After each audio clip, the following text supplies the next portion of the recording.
and welcome to Full Steam Ahead, choo choo, where we talk about science, technology, engineering, art, and math. Today, we are going to be talking about plant science. And plant science is one of the earliest types of science that children can understand. It's also fun because it's hands-on. As you will see here in a bit, we are going to plant our very own sunflowers. But first, let's get started with the basics. Now, if you look with me over here, we have a diagram of a sunflower. Let's learn about the different parts, starting with the roots. The roots are below the surface of the soil, and they soak up the water and the nutrients, and they also help anchor the plant to the ground. Next, we have the stem. The stem is like a straw. The stem carries the water from the roots to the leaves. Next, we have the leaves. The leaves soak in the light and air, and they make food for the plant, which is also a process called photosynthesis. Then we have the flower. The flower attracts the animals that pollinate the flowers, which help grow the seeds that then help the flowers reproduce. You can also use your body to remember the parts of a plant. Your feet are like the roots, your body is the stem, your hands or arms are the leaves, and your head is the flower. Before we begin planting, let's go over some fun facts about sunflowers. First off, sunflower's scientific name is Helianthus annuus.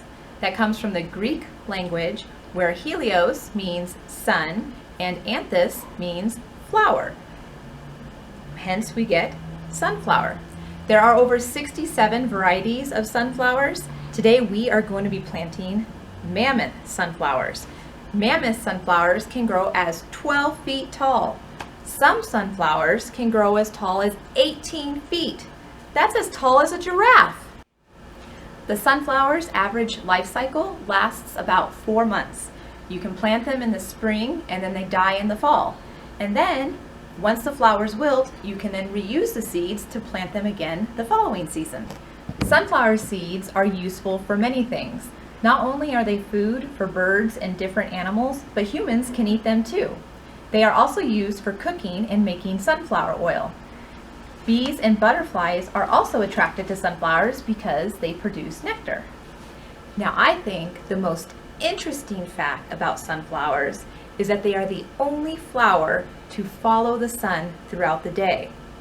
This is called heliotropism or sun tracking. This just means that the flower follows the sun throughout the day, east to west. Okay, now we're going to plant our sunflowers. First, let's go over what we're going to need to plant. First, you're going to need your sunflower seeds, of course. You're going to need some water. You will need a planting pot, some rocks for drainage.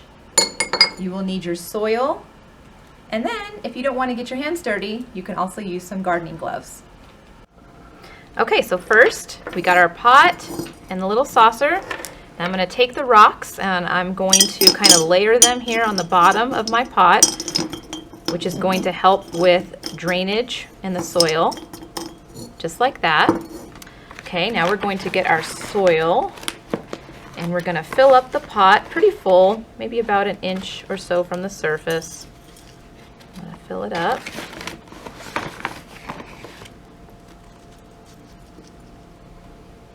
A little bit more. Okay. All right. Now I'm going to do something a little different. I'm going to get the soil wet next.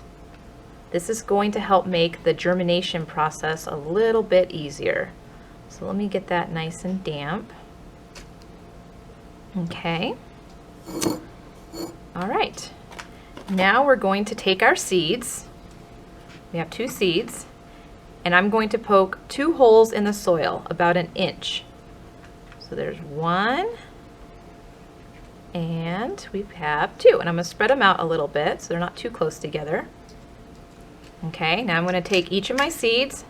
I'm going to put one in one hole and the other seed in the other. And I'm going to lightly cover it. with the soil, just like so. And if you want, you can give it a little bit more water, because you always want to keep the soil nice and damp, because that's going to help start growing. Okay. All right. Now we have our seeds planted.